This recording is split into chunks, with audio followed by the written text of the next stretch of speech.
Alright, so I just smudged my space with my smudging wand. Since it's pretty.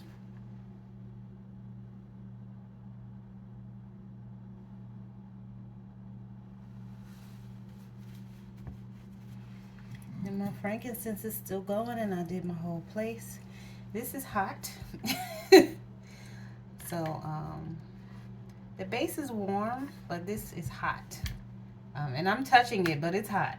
So, you know, I kind of have burned some of the sensation off my fingertips because I'm always touching hot food and stuff, you know.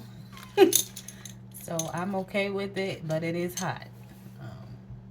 I will, you know, I wouldn't want to keep my finger there, but it is hot. So I just wanted to show y'all that it's still going. So my whole place is gonna smell like frankincense in a moment. Well, it already does, but it's really gonna smell like frankincense. So what I'll do is just put it back on my tray, and I'll let it continue to do its thing. And that's it.